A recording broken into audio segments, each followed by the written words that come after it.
Guys, it is episode 7 of the Bog Boys podcast, and our guest today is a rapper. And not just any rapper, he's actually one of my personal favorites. If you guys haven't listened to him, I highly recommend you go check him out. He's got a new album coming out with Cyanide Syndicate. Looking forward to that. And he's just a dope guy. I really enjoyed talking to him. There is a chunk in the middle where he's just going to give us recommendations to his favorite anime shows. But fuck it, I left it in. So enjoy. Nacho Picasso, everybody. Oh, okay. There we go. You can hear us? Yeah, you hear me? Hold on, I'm probably... All right, I'm not on mute. Okay. You're My good. bad, man. 9 p.m. You know what? Nacho Picasso, that was my fault. For the last hour, I've been just saying fucking rappers, man. Always late, and then I realized it was me not telling you which time zone I'm in. So that's my fault. Yeah, I just assumed you was on the West Coast. I'm over here making claymation characters high and shit. Yeah. I was waiting for 9 o'clock. Yeah, man, I saw that. So you're taking up claymation in addition to rapping now, huh? I'm doing a lot during quarantine, man. Yeah, man. All right. So fill me in. So I'm trying to figure out how different your life is from my life. All right. So let's start with. All right. So you woke up at what, 3:30, 2:30 today? About 2 something. About 2:30, and then you had to run some errands. Are your errands like cool rap errands, or are you just going to get like paper towels and milk? I went to the art store. I got some art supplies. I had to get weed. To me, that was a busy day. Yeah. And now you're making Joker claymation and talking to us. I don't really do nothing that I don't really want to do. Yeah. So unless there's a substantial amount of money, and then I'll, figure out if it's worth it. But for the most part, I just pretty much do what I feel like doing. Today, I felt like playing with clay and smoking weed. I'm talking to you guys. That's what's up, man. I don't talk to nobody. You know that? Yeah. I was gonna ask you about this. Like, how much does quarantine impact your? Well, I guess you guys aren't still really in quarantine, but how much has this whole fucking? We are. I'm in LA, so we never really got off lockdown. The bars and the gyms are closed and the regular shit. And I moved here during quarantine, so I wasn't able to make any friends. Got it. And I'm sober now, so I'm not really the social butterfly that I used to be. Besides weed, of course, but that doesn't count. Yeah. Okay. That's medicine over there. Yeah. That's a few changes, man, because you are. My mom always told me this is medicine. Yeah, man. So you are obviously a Seattle favorite. People, of course, know you, well outside Seattle. But that's where I met you, and you would play Numos, and you were popping off there. So that's changed. You live in LA now. A bit of a hometown hero / villain. Yeah. Depends on who you ask. But I'm in LA now, man. This is like a different chapter for me. This is just regular old do whatever I want, Nacho. It's cool. Nobody really, besides I've been in masks ever since I've been here. But somebody recognized me a couple times. One time at Venice. It scares me. In Seattle, everywhere I go, everybody knows me, Out here, I think I'm invisible. So when a motherfucker recognizes me, it startles me. Like, how'd you know? I forget. I'm down here just moonlighting as a bodybuilder art nigga. Yeah. And you're sober now. So you were not sober. I don't know if you remember. I met you a couple times back in the day on some wild nights. And you were... Probably wasn't sober. You were not. Well, your music was also... I'm sure you've gotten this before, but your music was almost like an anthem to debauchery. You know how sometimes you'll listen to music to justify what you're about to get into that night? Yeah. Your music, I can actually blame you for a lot of long, sleepless nights. So what? Man, I was a son of a bitch, man. You know what I'm saying? For real. Like, I more believed in the spirit of punk rock. You know what I'm saying? I believed in like music should be a little dangerous. Rap music, especially. It's not really so much anymore, but you know, uh, I like just the spirit of anarchy in music. You know, rebellion. Yeah. And plus, I had to justify the shit I was doing too. You know. Right. Well, you made. So it's like, yeah. Go ahead. I was gonna say you made just like drug-addled, spooky behavior. I mean, anytime you see that put into art, it always makes you feel okay about doing that same thing. But so you changed. You're no longer the Lion King standing over your cocainas anymore. What changed it? Honestly,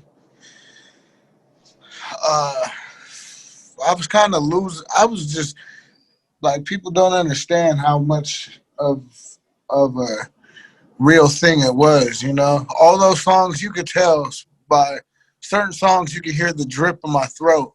You know, certain you could tell when I was drunk. Certain songs, you know what I'm saying? I got kicked out of the studio for being on shrooms, acid, and coke, and I couldn't read the words. The words were running from me on the paper. Like, I was getting fucked up, you know what I'm saying? And that's half of the cool place that half of that shit came from, because a lot of the time I felt like a vessel. I was free writing. I still free write. I write when I hear the beat, I write. I don't think about what I'm going to say as much as it just kind of comes to me. And the spirits got me. And they helped me make a lot of them albums. Yo, a while ago, I hit up one of the members of BSBD and was like, man, you niggas really just let me get hella high and record whatever like.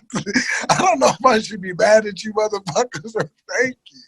Because I was really fucked up. Like, and nobody was going to help me because everybody thought it was funny. All the girls thought I was cute.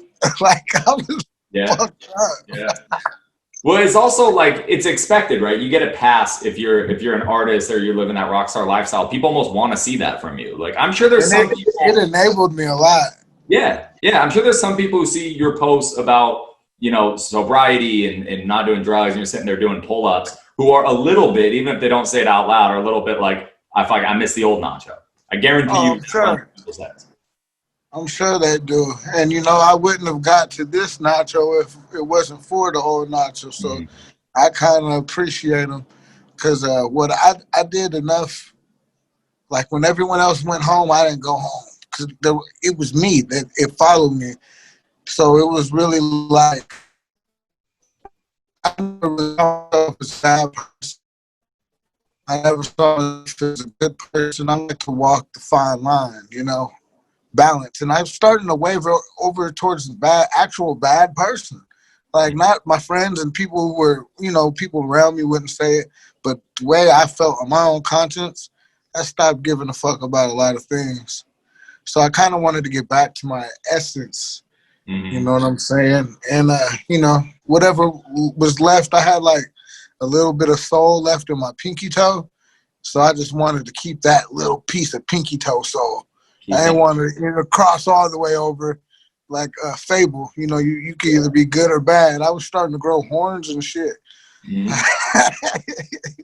Yeah, I would do the first playthrough as a good guy, and then I'd always go back once I could prove that I could do it good, because I felt bad. Probably because I went to a Christian school. I was wearing like WWJD bracelets when I was playing Fable. So. Yo, I never beat that game horn free, man. I always ended up looking like a fucking zombie. Yeah, it's more fun. Yeah, it's more fun. And so is life. And so is life. But is it more rewarding at the end when you come out looking handsome in the game, looking like a hero? Or are you just going to be next to me? We both got the fucking horn. I mean, it is what it is. I mean, no matter what kind of life I live, I can never be too clean. I've done a lot of dirt. And this is just, it's a hero story. They all have them in all the Greek stories, any fable, you go through it. Those were my crazy warrior Conan days. I was fighting, I was fucking, and I was partying. And now these are my more wiser knowledge days. I'm trying to trying to understand things that I've created and the world around me, because I didn't even look up for 5 years. Mm-hmm. Yeah, man. I know Riff Raff, who I know you've done at least one song with. He got sober several years ago, and I was listening to him talk about it. He was just talking about wasted opportunities. So he was supposed to do the celebrity basketball game, celebrity NBA thing, right? Yeah, the All-Star game. There you go. And he had stayed up all night doing blow, and he missed it. And then he got sober after that. He was like, I'm not going to keep doing drugs. Did you have a similar story? Is that like, was it missed opportunities, or you just tired of the chaos? Nah, cause I was the type of nigga who would have did blow all night till 8 a.m, grabbed another bottle and went and hoop, balled out at that game. But you feel me? Like, for the most part, and this isn't to, like, it sounds kind of bad and selfish, because, you know, people ask how to get sober and shit. And honestly, to me, it wasn't fun no more. Mm-hmm. That's selfish. I'd like to say, oh, it's just a point in my life where I needed to change. Yo, the shit wasn't fun no more. It started out 4 girls in a hot tub passing around coke, and it ended up 7 niggas in the kitchen passing around a plate, listening, waiting for their turn to talk, telling the same stories. It just wasn't. And it was just like, yo, who are all these people I met? I don't even know all these people. They all know my name. They're all saying my government name. How did I make all these friends? I need to, nope.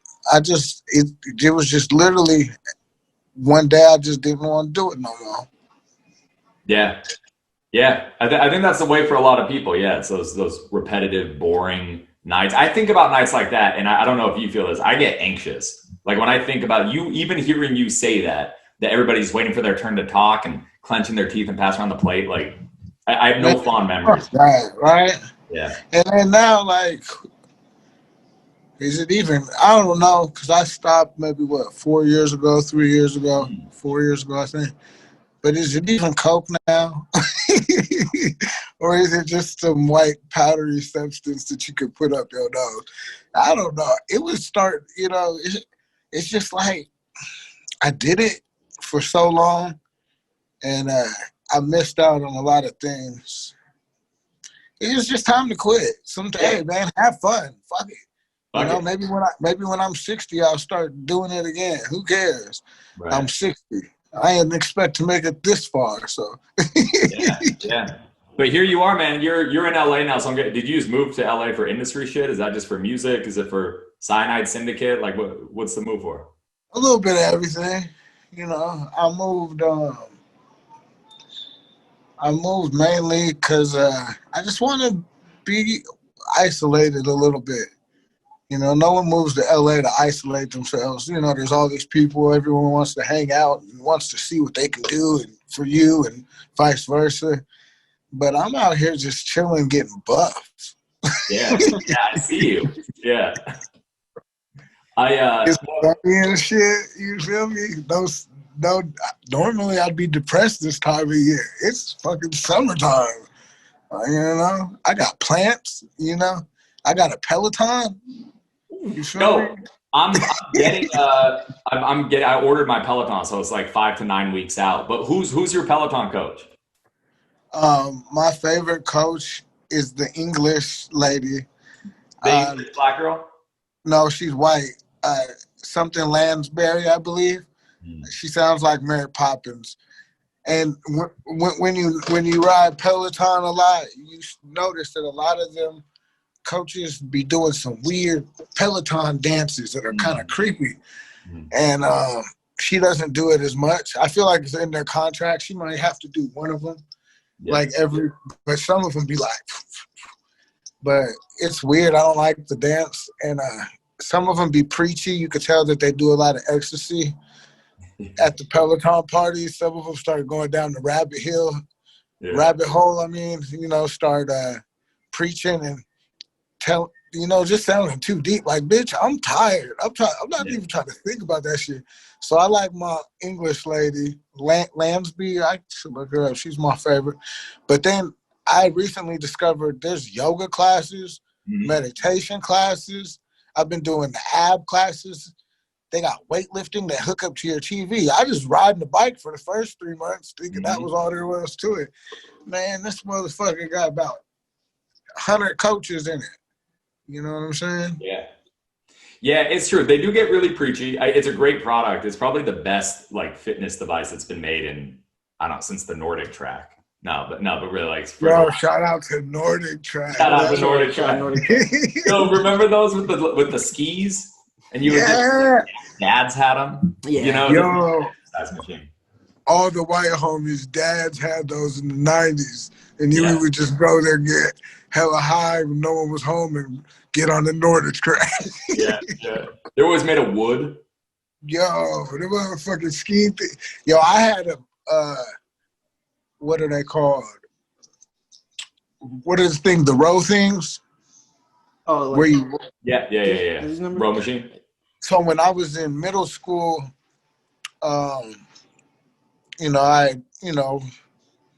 rough, living situation, and I went to go live with my family, my cousins and them, and I was super small, super skinny, and their dad put a row machine in my room, and this was in 6th grade. I might not even hit puberty, but I was already so small. They put a row machine, and then my other uncle gave me some Mega Mass, which was basically muscle milk of the 90s, right? It's like the first muscle milk. He's like, drink one of these every day. And then I had my row machine. And, I was angry, so I was on that row machine.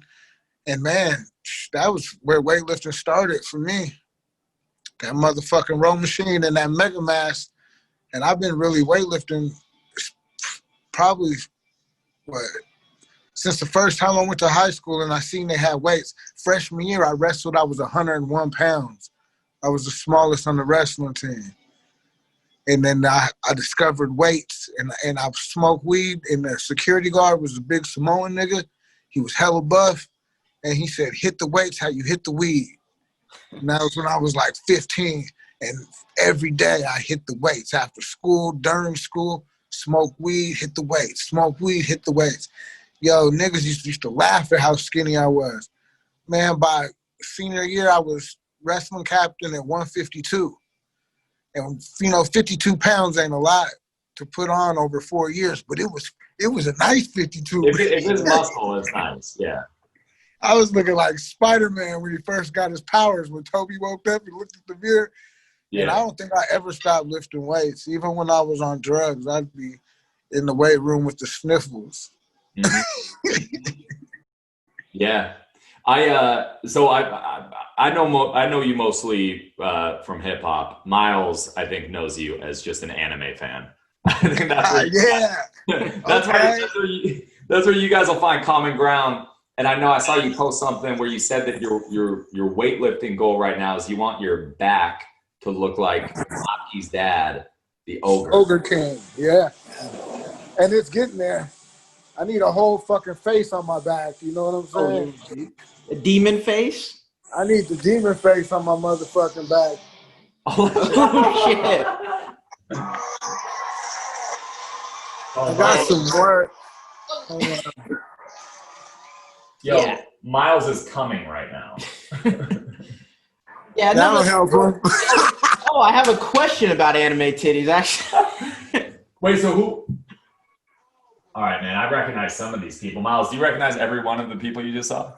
I mean, a good amount. Got some work in there, man. Where's my fucking phone charger? Oh, damn. I think my girl's mad at me. Why? Because you're spending all your money on anime titties? Yeah, big on anime titties. Right? The whole fucking living room taking over. I'm trying to find my phone charger. Yeah, no worries. Which Nacho, which anime girl is the baddest, do you think? When him and I were talking about this, who's got the which anime, not specifically which anime girl do you think has the best titties? Oh man. Shit. Okay, I know this answer, but I don't know if you niggas is even gonna know what I'm talking about. What the fuck is it called? Hold on. Yo, I Miles, got this. he's testing you. He's testing you. Miles knows them all, man. Because I specifically know this one. Hold on. I was just drawing a blank to me right now. Turn And this the. shit got- Did you turn your camera? Oh, wait. I know who I want to pick. I'm switching. Hold on. I'm jumping. Please Google. Is it just a woman, or is she like a monster with all sorts of bizarre tentacles? She's a woman. Hold on. Yo, you guys know what prison school is? I know where you're going with this. Yeah. I think it's Maiko Shiraki or something. Shiraki. Miko Shiraki. Oh yeah, there you go. Guess which one? Which of the three he's talking about? Japanese people are wild, man. She's winning. Now, my first anime crush was, who's beating her? Yeah. Who's beating her? Yeah, those are good. Those are good. Yo, who's rocking? No, didn't one of the Majin boos have big tits? This is where you guys just kick me out. Baby boo. Yeah. I don't know who beats that. Honestly, that's actually really. I wasn't even thinking about that. I was thinking of Rangiku from Bleach. Oh, she's a contender for sure. I mean, That's a dark horse right there that just came out of the back. Yeah, well, she takes the cake. What's homegirl from One Piece?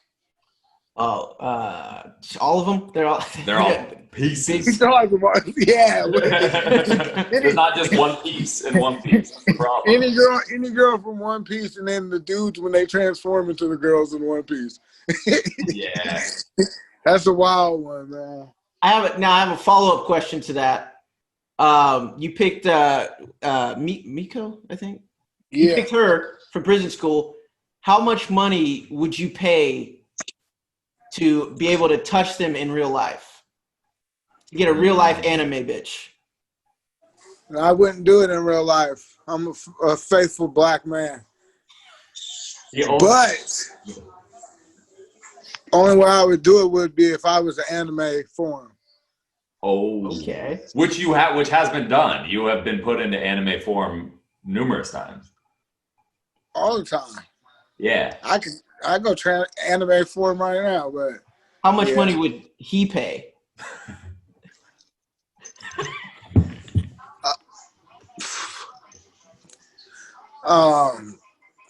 He wouldn't pay to touch him in real life, but he would spend hundreds of dollars for a figure that he could put in his glass case. I think. Oh, for sure. For sure. Yeah. I would get one of those figures for sure.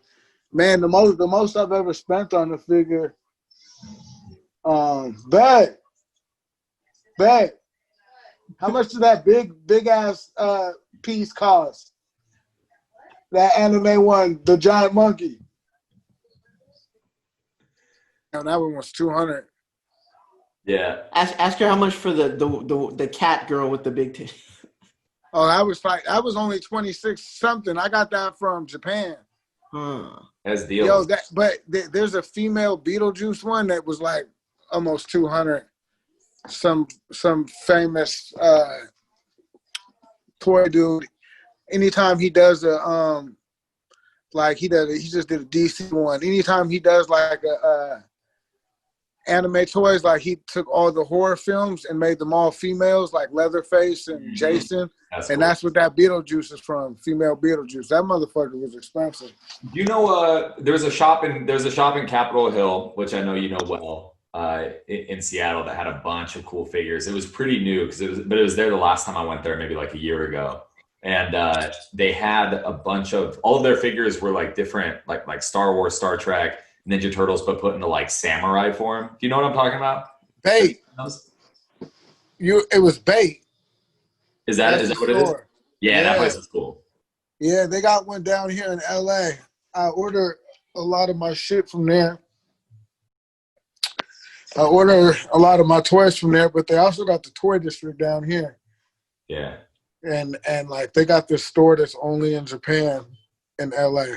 Yo, LA's so big they got a toy district. Yeah. and it's crazy. You got to limit yourself before you go down there. Look, I'm only going to spend $1,000 because you will see everything that you want. So I've watched maybe nine or 10 episodes of Baki, and I'm not gonna lie, it's entertaining, but I'm not fully sold. Him and I've talked about this. Should I keep watching it? Is there a payoff at the end? Yo, you should keep watching it, but also kids don't know, because I'm old and I've been watching anime before it was cool. You know what I'm saying? Like literally 6th grade, when I was in 6th grade, whatever year that was, 1944, we watched Baki. And you say, how did you watch Baki fucking 20 years ago? Because motherfucking Baki came out first as the Grappler Baki. So the Grappler Baki is a movie. It came out in like the late 80s, early 90s, anime, and it's basically him now. So like him after this, he has all the scars on his body. His rep already precedes itself. He's like grown man Baki, already champ. And it's a movie and he goes to a tournament. So fast forward 10 years later, in like 2000, they made Baki where he's in middle school. Niggas aren't watching Baki in the right order is what I'm getting at. Got it. So I need to watch the movie first from the 80s. I would watch the movie last. I'm going to give you proper order right now. It would be, there's a Baki that came out early 2000s when he had red hair and he was in middle school and he was fighting gangs. I would watch that Baki first. And then after that, there's another Baki where he's like fighting the monkey and shit. It's another series that came out maybe 2006, 2007. I would watch that. And then I would watch the Netflix Bakis. And then I would end it with the original Baki that came out in the 80s. That would be, it's like some Star Wars shit. That would be proper Baki order. But people don't know that there's all these characters they don't really do backstories on because they've already been introduced in early series. This is just the Netflix Baki. You know what I'm saying? Netflix didn't create Baki. Baki was already a manga, and there's already like 3 fucking seasons, but... I'll watch the other one. Is he schooling you right now, or are you... Listen, pal. Listen. I'm here. This is your intervention.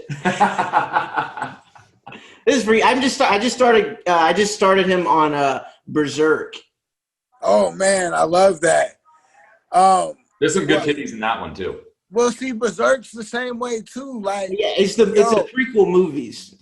I stumbled across Berserk in like 2004, right? And I watched it and I was like, yo, this is the evilest, weirdest shit I've ever seen. And I thought everybody was going to be watching it. And then there was just didn't hear anything about it for like 10 years. And then they came out with like the movies that are on Netflix, which are kind of cool, but I don't like that kind of animation. Yeah. But the story of Berserk is amazing. Yeah. Oh, yeah. I'm just trying to get him onto 3. To the third one.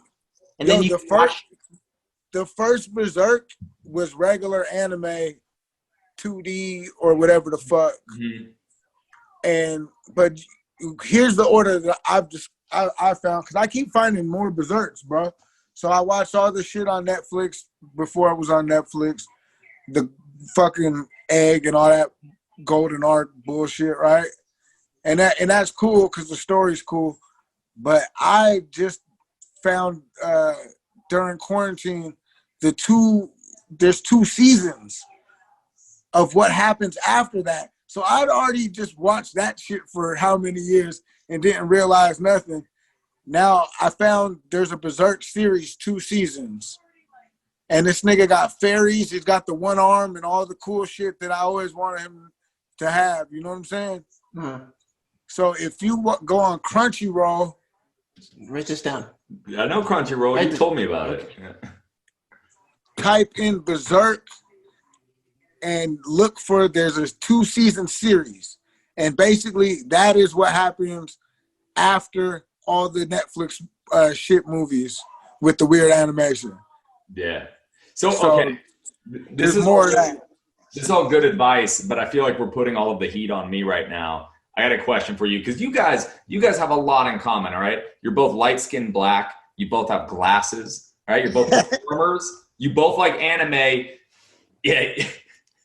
Come on. I mean, he's a lot cooler than you. What do you have any advice for him about how maybe he could still like anime but be less of this? I don't know what you're talking about. You know what I'm talking about. Okay, let me see. Honestly,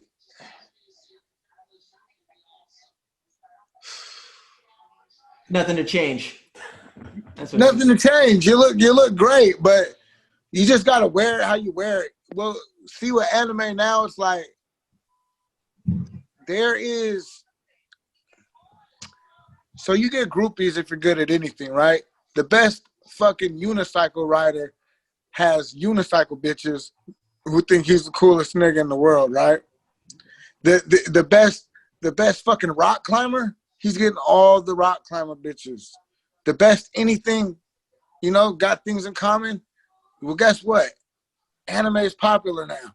When I was young, it wasn't popular. It was a fucking deal breaker. You know what I'm saying? Now, you got to put yourself in the crowd of hot anime girls. And they're out there. There's also ugly ones, but it's just like there's anything. It's like, you know what I'm saying?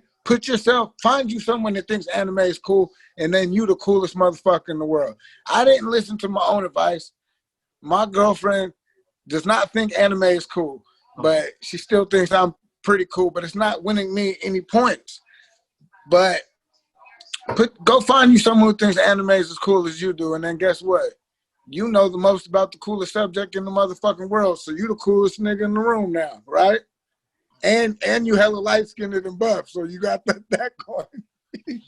Yo, I like that. I liked it. I liked it more at the beginning when you said I was gonna have a whole group of them, though. How do I do that part? Get a harem. Yeah, I want the harem. How do I get a harem? Find you somebody with green hair. Okay. She's probably gonna have a friend who wants to hang out and has purple hair. Oh, shit. Yeah. And then their gray hair friend is gonna come over, and they're all gonna watch anime, and you're gonna put on D&D. You're gonna put on high school D&D.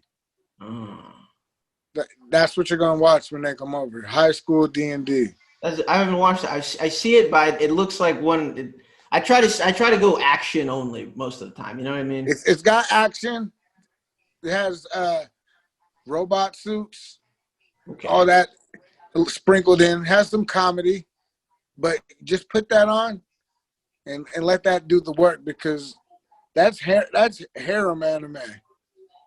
Bro, this is amazing. It's all about sharing. You are giving, it's like a genius. Yeah, you're giving the anime fuck playlist for nerds right now. Nerds out there listening, pay attention to this. So what is it? Put on some fan service. Yeah. Put on some harem shit. Some shit where it's about the nerdy dude who all the colorful haired cat girls want to fight over. And like, let that sprinkle in them on. Yeah, subliminal messaging. Yeah. Do you guys want to maybe do that? I'm a lot like that guy, don't you think? Yeah. Nacho, while we have you, could I get you? Could I get you to convince him to watch Code Geass? Look how he's looking. I watched Code Geass. You watch Code Geass? Code Geass, and he enters the fucking big robot guy. I think I'm Gundam Wing. It's like there's so many of them. You get a big robot. No, I don't know. Yeah, he's got the eye. Watch it. You don't gotta convince me. Okay, well, I'll watch it. I haven't seen you watch it, so I'm watching. I'm starting with Promise. Yo, tell me some of your favorite. Tell me like the 4 things you're watching right now.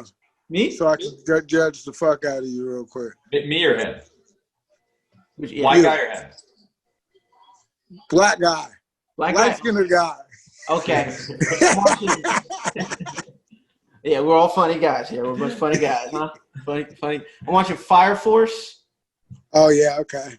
I'm watching. You like that one? I'm trying to find I'm gonna watch the Demon Slayer movie. Demon Slayer, that's a fan favorite for sure. Especially with like the younger generation. These are all things that like all like the my hip anime friends are watching. All my younger. So you're very in tune. Come on. You're getting let me get and then let's do a little throwback. I just finished Evangelion, Neon Genesis Evangelion, and then the movie. The original one? Yeah. Did you cry at the end? Did you question life? Yeah, like, that was the first anime that made me like question like God and shit. Like, yo, what the fuck? Really? It's really trippy. It's super trippy. I'm trying to get you. I wanted you to. I thought it'd be cool if you knew it and if you could explain the ending because I didn't. Could you explain the ending to me? Because they become God, but then they've turned human again. I haven't watched it since high school, which is a long time ago. I remember the ending. The feeling that I got from it was that they became God and made themselves Adam and Eve. And everything became a rebirth. And that's probably my high school mind only being able to think that far. You know what I'm saying? And not really, I'm sure there's like so much of a colder meaning that like if I hit some DMT and watched it now, I'd be like, oh yeah, I get it. But back then, I just remember it being so, that it was just too much for my young mind to fathom. Man, you got to get into some old shit. Yo, check Mad Bull 34 out. It's going to be hard for you to find. You might just have to watch it on YouTube. Are you ready for for what it's about? I'm writing it down. Oh, yeah. Mad Bull 34. It's a buddy cop anime that takes place in 1980s New York. And it's about a rookie who gets partnered up with this super buff cop named Sleepy. Sleepy is a pimp cop.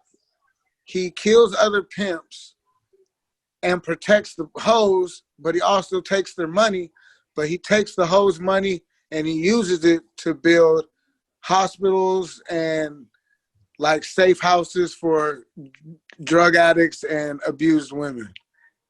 Oh. Wait, so this is a pimp who's also a cop, which is debatably the best kind of cop, a pimp cop, and he fights other pimps, and there's like a lot of weird ass. Oh man! But is he still mean to his bitches? Because he is still a pimp. Well, he has sex with them, and then they always yell while he's leaving with the money, and they're like, "Sleepy, give us the money, give it." So his partner thinks that he's just a pimp. And then he's like about to snitch on him to the FBI and shit. And then he realizes what he does with the money. You know, he takes their money and he basically puts it back in the community. And he doesn't let it's a fucked up anime, man. It's really fucked up. But it's just hella funny to see how Japanese people in the 80s thought of American New York cops. Yeah. You know what I'm saying? It's wild. People in Japan, it's funny because here, you know, if you make fun of somebody's culture, you make fun of somebody's accent, you know, you get put on blast here, right? When you go to other countries, you think they're not making fun of us? Dude, in Japanese anime is like the perfect example of any time they show an American, we're dumb as fuck. And anytime they show black people, you guys are always like cross-dressing and shit. Like they have weird views of what we're like over here.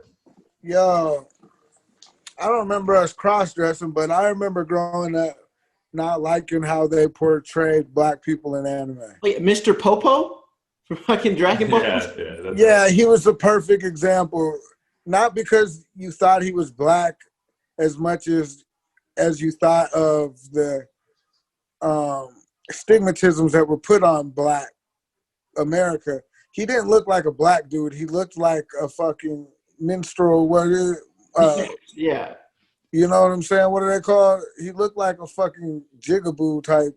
Yeah. Like, you know what I'm saying? Like, that shit, that's, you know what I'm saying? No one was like, oh, he looks like a black dude. And they was just like, he just looks racist. You know what I'm saying? Just racism. But I don't even know. Like, I always thought Hercule was black, too. Mr. Satan. I always thought he was black.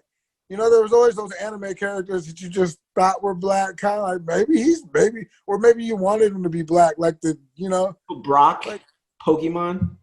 Yeah, like, you know, when I was little, I wanted Bart Simpson to be black so bad because I was like, look at his hair, he has a high top. You know, my mom was like, nah, look at his parents. I'm like, well, look at Marge's hair. I'm like, because there was other white people who looked white on The Simpsons. And I'm like, well, maybe he's mixed like me, you know? Yeah. Well, listen, hey, there might be something to that because you got, Lisa's killing it on the saxophone. Come on. She's got on. a lot of soul in her. Yeah. Yo. Yeah. And Marge's sisters. Come on, man. Just two black ants. They remind me of my mom, man. You know what I'm saying? She's black. But nah, I think Afro Samurai is what changed that in anime, because I didn't think that they knew that we liked it so much. And even when they made Afro Samurai, they were sending the Japanese artists like, nah, this is what we want to look like. They were sending them pictures of like Wilt Chamberlain and Kareem Abdul-Jabbar and like showing them James Brown. Like, nah, like who knows what they showed Japanese people about black people in Japan. right. So when they made Afro Samurai, they were like, nah, check this out. Like, this is the shit that we want represented. And then that came out perfect. And I feel like ever since then, they've been hitting it. Like, even the Boondocks was an anime because Boondocks was animated in Japan by a Japanese animation studio. They had to do the same thing. Send them black people, send them music videos. Like, this is how we move. You feel me? Right. This is how we want to be represented. And I think ever since then, they've been getting it right on point. Mm-hmm. Now there's plenty of proper black anime. Unfortunately, like anime got it kind of quick. We got Biscuit Olivia in Baki, and he's modeled after a real black bodybuilder. Yeah, me. Nah, he's modeled after Sergio Olivia. Got his same name. The Cuban guy. That was the last person to beat Arnold Schwarzenegger. Cuban black dude. So like, it sucks that anime getting it kind of even quicker than comic books. I grew up on comic books. In a short amount of time, I've seen more proper representation in anime, where in comic books, I read them my whole life and didn't start seeing black characters till I was like fucking 15. That's true. Yeah. Who do you have that's mainstream? I mean, obviously Black Panther is the only like big movie that's been made. No, we didn't read Black Panther. No, I know. That's what I'm saying. Like, who in the actual comic book universe was the poppin' black superhero? Storm? Man, Spawn. And Spawn. And he was burnt up. And Spawn was the best, the dopest thing, because he wasn't a black superhero. He was a superhero who was black. Yeah. Like, everyone else was like Black Hawk and Black Panther. And, Black Lightning. Yeah, like, yo, Spawn was a superhero who was black. You know, when they drew his family, everybody was black, but they didn't really have to say it too much. You know what I'm saying? That's who I fucked with. Was Spawn. Blade. Oh, Blade. We love Blade. I ain't gonna lie. Blade's a vampire. You take any race and turn that nigga vampire, we're gonna ride with him.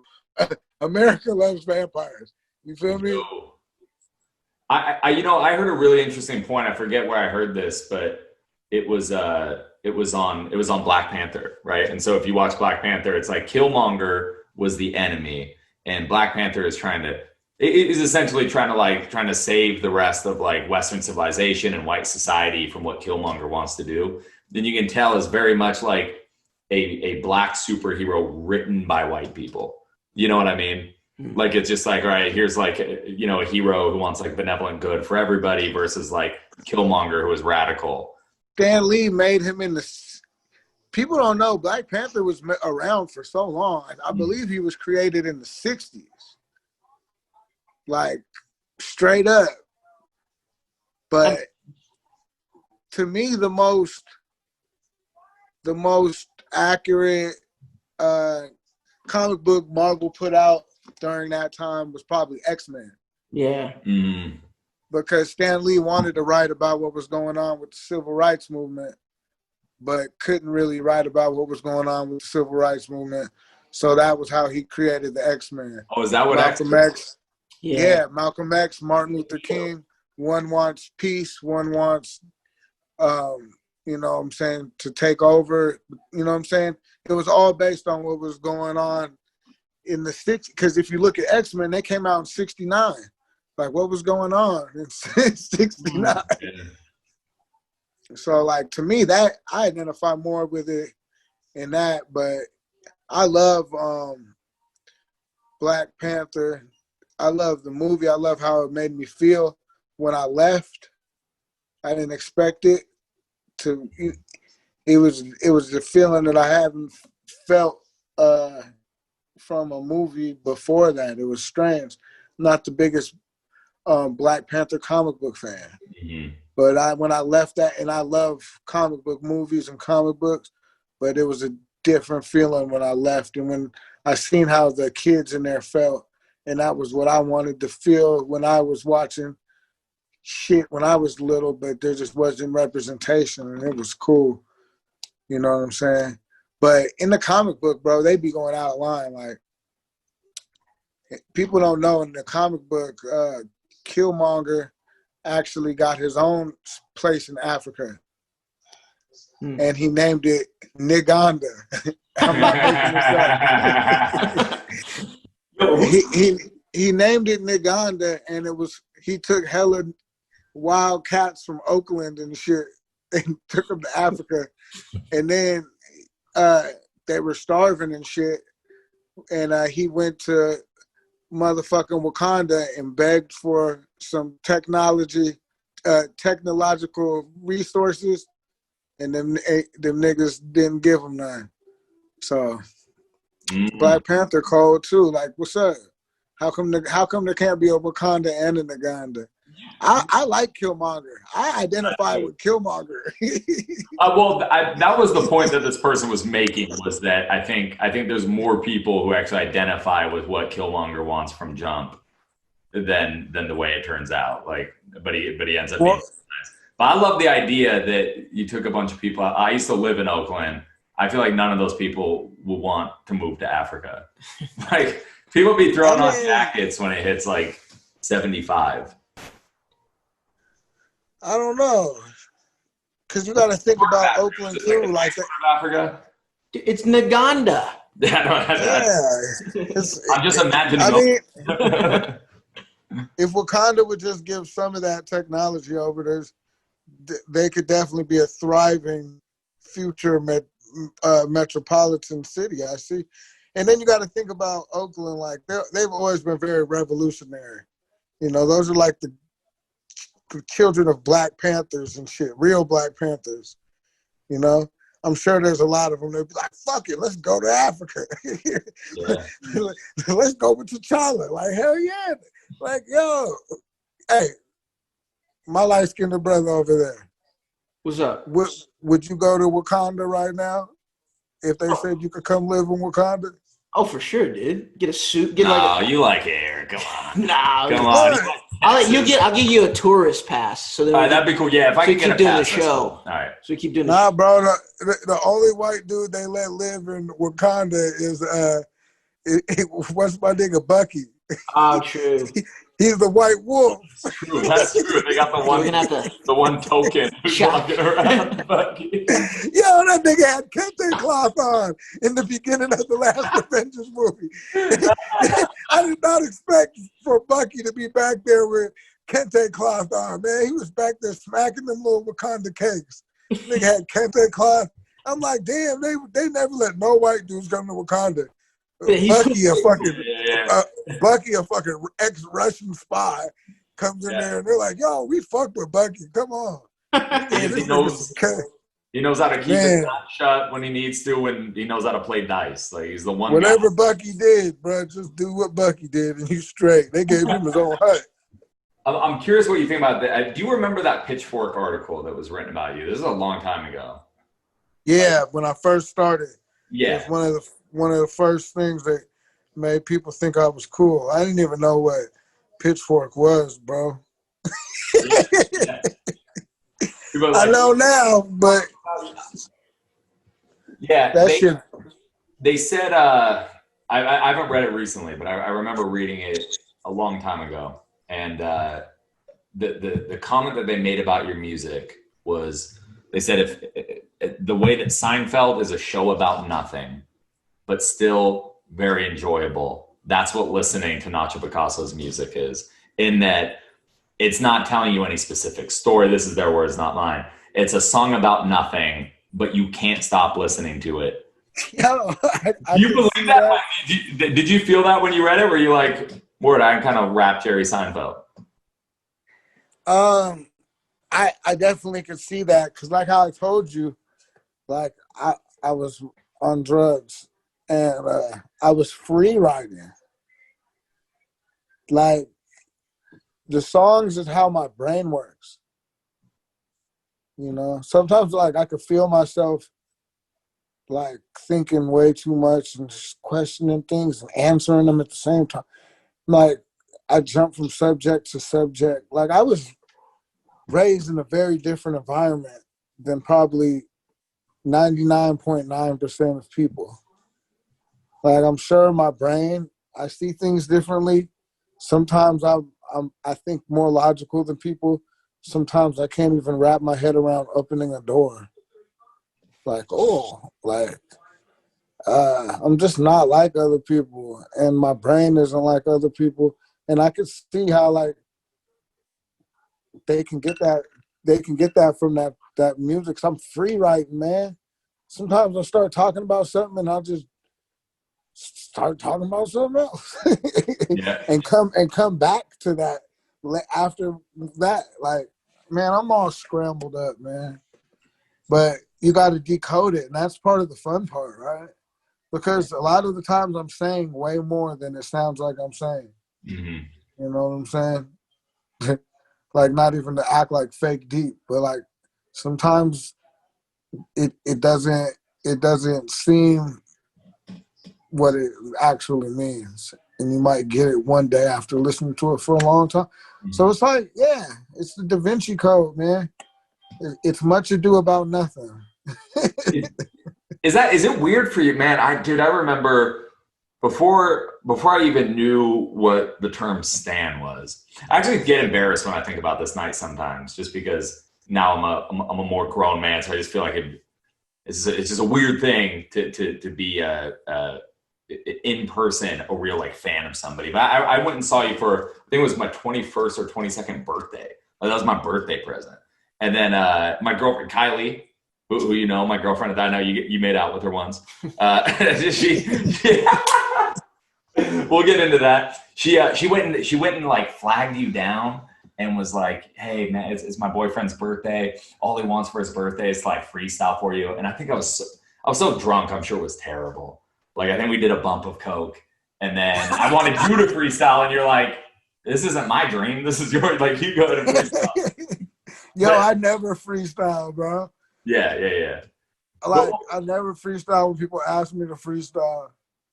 My question was gonna be like, is it weird to you? Like, do you ever get used to having like young dudes, chicks come up to you and they know your songs, they've listened to your albums over and over, they're fans of yours?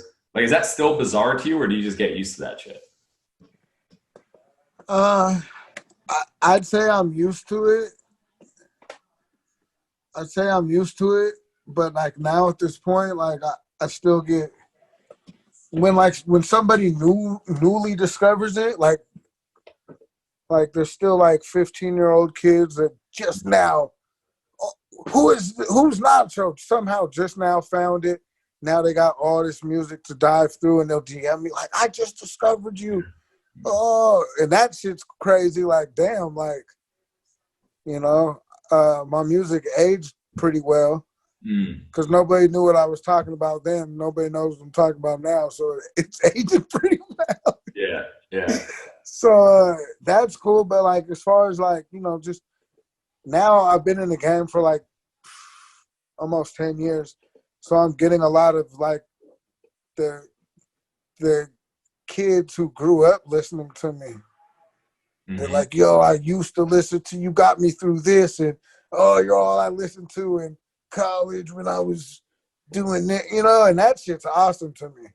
Yeah. That shit's fucking awesome. But yeah, I'm pretty much cool about that shit.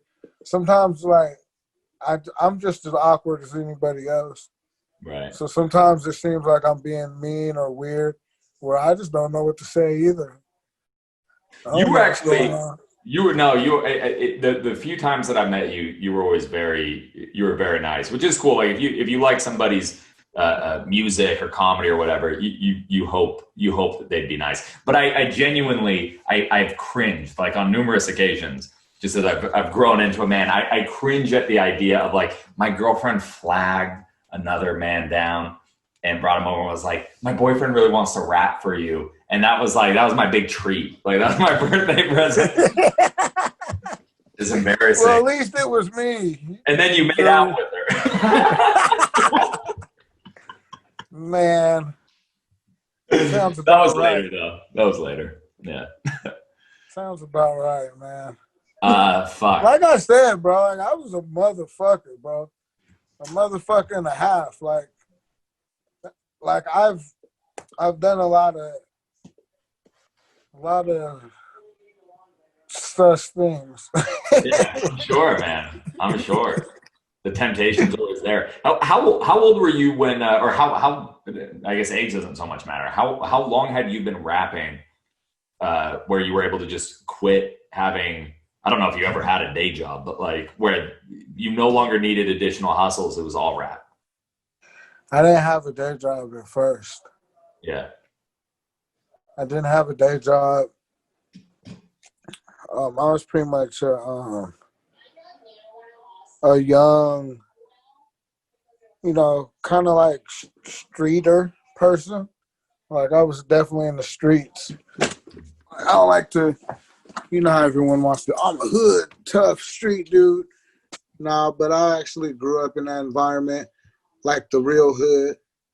And everybody, like, you know, all my cousins were gang members, like real gang members, real fucking drug dealers.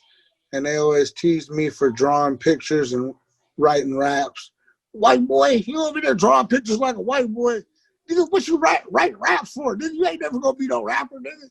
Crumbling up on my shit. But I grew up in that real environment. And you know what I'm saying? I had to do what I had to do to survive it. And that's why I never really focused that much on the music about, yo, I did this and I was doing that. Because number one, I really did it, nigga. Statutes of limitations. I ain't telling on myself. Nigga, let's rap about some fantasy, imaginary shit. Yeah. Nigga, let's go to Mars, nigga. I don't want to fucking tell you about the niggas I robbed. They still looking for me. Fuck you on it. Nigga, let's rap. You know what I'm saying? And I feel like that's what music should be also, is like a way to get away, you know, escape. So when I first started rapping, I'm gonna be real, because shit, statute of limitations is 7 years. So I was selling drugs. I don't know about what everybody else was doing. Like 2010, I was pretty much homeless, but I was living in a trap house, you know, like straight up mattress on the floor, motherfucking weed in every room, like, and I had an El Camino, and I was driving around all day, selling drugs and hanging out. And around 2010, if you were in Seattle, all you was hearing was Macklemore and Blue Scholars. Shout out to both of them. Nomads, they were popping Yeah, good hip hop. But that ain't nothing that you want to drive around and sell no dope to. Just drive around selling dope to fucking Macklemore. Those niggas make me feel bad and shit about what I'm doing. So it was like my cousin, raised by wolves, he had all the studio equipment, him and Eric G. And, you know, they were young making beats and shit. And my cousin would be like, yo, come, why don't you spit like I was already a wild motherfucker, like, you know what I'm saying? So he was like, yo, just spit some shit. And that's literally was blunt raps. Like, me and Jarv D, we had like BAYB, like a little group album that came out right before that. But during the same time we were recording BAYB, I was going to my cousin Rashad's and I was recording blunt raps. And that was like my first album ever. Kind of hard to find, but like, if you know, most people know it if they really dig deep. And literally, I didn't even know how to write bars. My cousin was like, bro, just fucking rap until I say stop. And then think of a hook. Because this shit was already going on in my mind and shit. And we just made that whole album. And then after that, I got with BSBD and we made For the Glory. And For the Glory, I think might have been the one that was written in Pitchfork. I just remember when that shit came out, things was changing. They weren't changing that much, but around town they were fucking changing. Yeah. Motherfuckers places I was 86 from, all of a sudden wanted me to come in and I could cut the line. Motherfuckers were being real nice. Were you performing? Like, had you been performing live for a while at this point, or were you were just writing and recording with your cousin? Yeah. It didn't take long for me to get good at performing, because around the same time, my first show was with BAYB, Jarv and Steezy, like our little group, and I just came out and. As soon as it was my turn to rap, I forgot my lyrics. Like the worst shit you could ever think of. It happened the first time. You feel me? Like literally, music stopped. Oh, fuck. Just froze up. And then after that, I just didn't give a fuck no more. Who gives a fuck, you know? I still want to do this. Like, I didn't understand. I thought you could just be a good rapper. I didn't understand performing there's so many different... Okay, now you can rap. Now motherfuckers want to hear this shit live. Well, I have to go in. I'm an introvert. I now have to go in front of like fucking couple hundred people and say this shit that I could barely remember because I made it up on the spot while on drugs. And you know what I'm saying? Yeah. So it was like, I didn't know that you had to learn how to do so many different things, but I mastered them. I always rose to the occasion. I didn't just become a decent performer. I became one of the best live performers in the town, you know, arguably, you know. And it's mainly because I got fucked up. I went out there, I took my shirt off. I might not get all my lyrics, but I gave all the energy. People fought in the crowd. People fucking farted. Who knows what they were doing, but they did everything. Yeah. My shows were definitely debacle. Those shows at Numos were, it was always a really interesting mix, man, because you had a bunch of like college age white kids like me singing along to every line and then just not being able to say the N-word. And then you had a bunch of hard ass, we're all just trying to find ways to censor it or mutter it. And then you had a bunch of, you know, really hood dudes there. And then you had... they were always... I noticed for being at the stage, the real hood dudes were always off to the back or by like the side door. Yeah. You know why? Because there's the hood niggas over off to the side door, off to the back. You had a bunch of blacked out white dudes in the front who are like 20 and on Molly dancing. Yes. Yes. And we would try to mosh a little bit, but like white people moshing, not you know. I think all moshing is white people moshing, to be fair. And then you always had a lot of really beautiful girls at your shows too. You did draw, which was a very strange crowd. It is a really strange crowd. Yeah. And I never really understood that appeal at first because when I started this Nacho shit, it wasn't so motherfuckers would like me. I wanted to be the town villain. I knew I couldn't never be Macklemore. Right. You know what I'm saying? I knew I could, and that's what the town really wanted at that time. They wanted to feel safe. I can't make you feel safe, but I can make you feel dangerous, scared. Like, I'm like, okay, Blue Scholars is giving all this knowledge. Only thing I can tell motherfuckers is at that time of my life is some bad shit. And what I noticed, I went back and tried to teach other life lessons that I've learned along the way. Why is Nacho? Yeah. And my friends don't listen to good shit half as good as they listen to bad shit. They got the bad shit down, okay? They don't even want to hear the good shit. So I wanted to be a villain. So when that crowd started coming, and mind you, you know my music, I was saying horrible things. Yeah. Some of it I felt, most of it I just wanted the reaction, and it needed to be said because there wasn't enough balance. Mm-hmm. Everybody was saying, be nice and lay down your jacket when she walks over a puddle, and here's how you tie your shoes, ABCs and all that fucking shit. And I was like, enough. Feel me?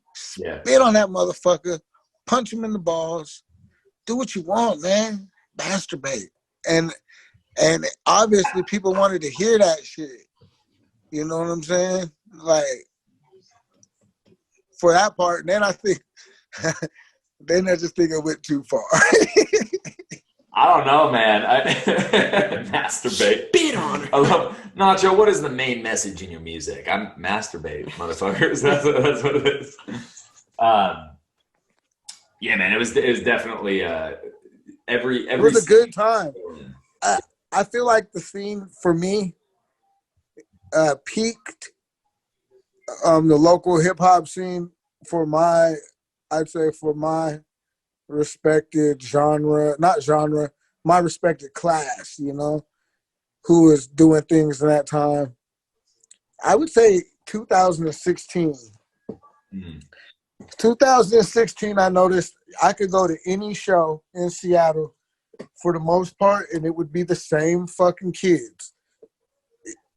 It wasn't just about supporting the artists you like, it was about supporting the Seattle music scene.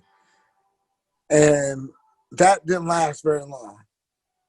Mind you, part of it's probably the musicians. I don't know who's to blame. Well, but that scene isn't there no more like how it was. I'm not saying this is why, but the timelines add up. 2016 is when I left Nacho. That might be why you felt like the soul evaporated from Seattle. You know, I think that has to be it. We just figured it out. Yeah. You thought it was a crowd. It was just Spencer moving at warp speed from all the Molly and Coke. Literally. And we've all come full circle now. Mm-hmm. Let's hear what I'm rapping about now. All right. Let's do that. Let's hear what I'm rapping about now. And I got this album coming out. I got 3 songs released. It's under a whole new shit under the Cyanide Syndicate, because I just turned my back on everybody. And I feel like I'm more back where I was when I first started. Like, I don't have any pressure on me. I don't talk to nobody. Nobody can tell me what to do. I went and got Kinayata, formerly of Raider Clan, a Seattle cat, you know what I'm saying? Grew up with him. He's like a brother to me. And we got Keyboard Kid. He's Lil B's DJ and producer. And we just forged the fucking crew. So our new shit is Cyanide Syndicate. Me and Kinayata doing all the rapping. You can find that shit on all the shit. What is it these kids listen to? It's all Spotify. I get checks from Spotify, so definitely listen to it on Spotify because they the niggas that pay you the most. I got 3 songs out. Album's probably gonna come out in a couple months, and that's all I'm doing right now. You know, I'm making claymation characters. I'm back drawing, doing my artist shit. I'm buff as fuck. I'm trying to bench press 400. I'm trying to bench 400 this year. That's a lot. That's too much. I'm maxing out at like 325. I weigh 185 right now. So if I get 400 and weigh 190, because I'm down a little weight because they ain't got the gyms open. And I'm riding the bike a lot. But I want to bench 400 this year. I just want to, man, who knows? I'm just living, bro. I didn't expect to make it this far, so I didn't have a good plan. Yeah. Well, I made it. I'm glad you made it, man. You run out of room to tattoo your body, so now just fucking. Yo, all that's left is my inner thighs. You get your balls already too? No, I'm gonna get I got my inner thighs and my balls, and I'm just gonna do a octopus, hentai style. Oh shit! Yeah, that's all that's left, and I'm probably just gonna. I'm gonna need a couple years to have enough courage to do all that. Soon, I'm all right, octopus, straight up tentacle porn. With a fro, it'll have a fro in between my legs. Yeah, octopus with a fro.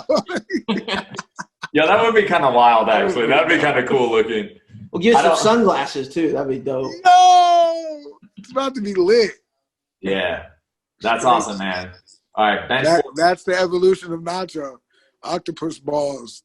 Octopus balls, bigger chest, Cyanide Syndicate. That's a great way to end it, man. Thank you so much for coming on. It was great. Man, it was actually fun. It's just talking to 2 old friends, right? It feels that way, man. Right? Hey, if you want to talk about anime, dude, Hey, bro, we haven't even began to talk about anime. I know. I know.